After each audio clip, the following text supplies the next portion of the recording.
Last year, the White House claimed with Bush-like certainty that the government of Syria had used chemical weapons. Piece by piece, the evidence for that claim has fallen apart. It now looks quite unlikely that the government used chemical weapons, and altogether certain that President Obama possessed no solid evidence that it had. It's also certain that the use of chemical weapons, just like the so-called harboring of bin Laden, and just like the supposed stockpiling of weapons in Iraq, would not have been a legal or moral or practical reason for a war, even if true. The same goes for Iran possessing a nuclear weapons program, which we have been told for 30 years, but which has never been true. And you should read Gareth Porter's new book if you haven't. And how are the drone wars dependent on lies? Well, let me count the ways. There's the lie that murder is legal if it's part of a war. The lie that the war maker gets to make that determination. The lie that a war can be limitless in time and space. The lie that killing people is more humane than arresting and prosecuting them. The lie that the people killed are small in number. The lie that the people killed pose an imminent threat to the United States. The lie that Obama's claimed justification for killing one U.S. citizen actually justified it, despite conflicting with all known facts of the case and despite being presented in a speech rather than a court of law. The lie that the killing of other U.S. citizens is therefore justified too. The lie that killing non-U.S. citizens requires less justification. The lie that the killings are discriminate and targeted, unlike the killing done by bad weapons like poison gas. The lie that whole communities aren't traumatized by the constant buzzing threat. The lie that we're being made safer rather than generating enemies. And the lie that a drone war is better than a ground war, whereas the drone wars have actually created wars where there weren't any before.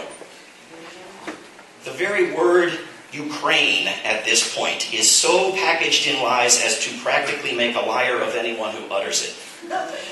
First, there's the lie that one must choose sides and declare anyone on one's chosen side angelic and beyond all reproach. This shuts down conversation and action. Many well-intended people sought to non-violently reform or replace a deeply flawed Ukrainian government. That doesn't change the fact that the coup was violent, that the new government is of dubious legitimacy, that the new government contains neo-Nazi leaders, or that the new government immediately sought to deny acceptance to the Russian language. The story of a popular democratic uprising also misses the growing threat to Russia of U.S. and NATO military expansion eastward over the years, the current efforts to bring Ukraine into NATO, and the extensive efforts of the U.S. government to influence Ukrainian politics and activism to the tune of $5 billion, with the outcome of the coup being the installation of the U.S. State Department's chosen man as president. Obama refers to the duly elected government of Ukraine as if it were a member of NATO, despite its not being a member of NATO and not having been elected. We've seen the U.S. media push and then retract claims about Russian troops in Ukraine, while largely avoiding the massing of U.S. troops and weaponry nearby, and about anti-Semitic actions by Eastern Ukrainians that turned out to be fictional. Federalists are called separatists and terrorists, and are said to be taking orders from Moscow, although reporters who actually meet them report that they are independent of Moscow. Meanwhile, the neo-Nazis of the U.S.-backed coup wave flags of the U.S. Confederacy, as well as of Nazism, and burn people to death by the dozens, again yesterday. Their opponents have burned Nazis in effigy with no sense of irony and violently attacked them. No major group of ideal saints seems to be involved in this crisis at all. But imagine the relentless barrage of images of burned bodies that we would be subjected to if those bodies were in a different country. Well, I guess not in Bahrain or Saudi Arabia or Egypt or Jordan or several others, but in a country on the list to be overthrown, in Syria or Iran. Imagine the flood of images. And imagine the news that it would be if the government of Syria sent tanks to attack Syrians, but unarmed crowds, perhaps a bit saintly after all, persuaded the drivers of the tanks to abandon that mission. This happened in Ukraine just after CIA Director John Brennan visited. He's used to drones. Drones don't stop and have a beer with people. This Prague Spring-like moment of militarism collapsing in the face of humanity is hardly a U.S. news story in the way that speculation about the evil intentions of Russia has become. According to Hillary Clinton, Vladimir Putin is the new Adolf Hitler. According to Obama, the U.S. destruction of Iraq and murder of 500,000 to 1.5 million people was nowhere near as bad as Russia accepting Crimea's vote to rejoin Russia. There should not have been Russian troops on the streets. Crimea's departure from Ukraine should be agreed to by the government of Ukraine, if it comes up with one.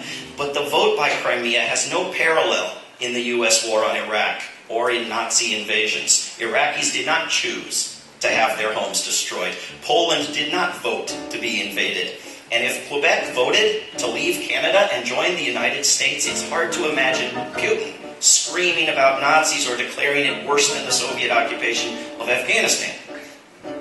The U.S. public, to its credit, is no longer interested in wars, including in Ukraine. 7% want military options considered.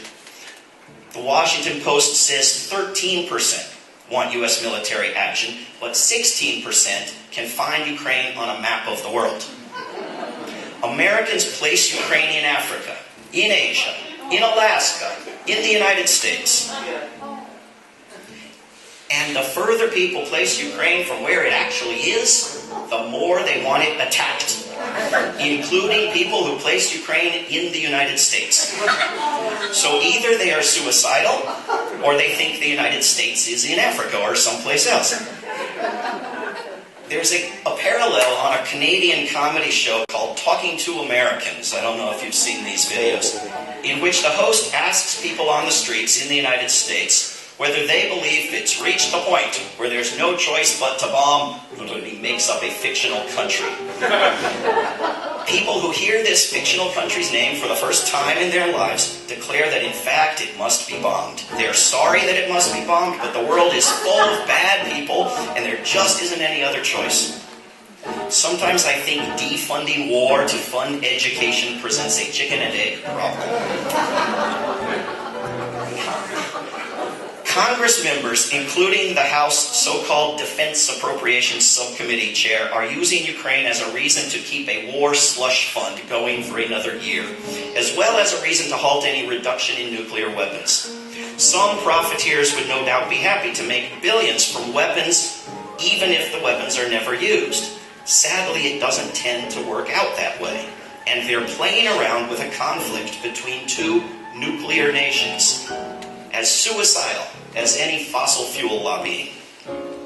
If we're going to stop not just one war, but the machinery that drives us toward more wars, we're going to have to come to an understanding that war can be eliminated from the world.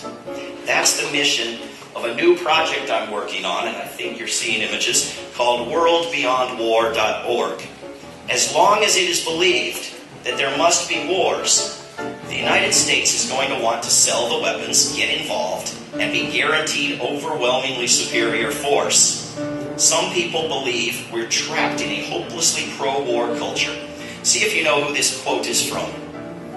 Quote, "We don't evaluate what's right and wrong. We live in a society. We live in a culture. We have to live within that culture." End quote. Donald Rumsfeld. If you had said the owner of the Los Angeles Clippers, you would have been right. Now, he sounds like a jerk because overt racism is not any longer an unquestionable part of our culture. In fact, it can get you banned from the NBA.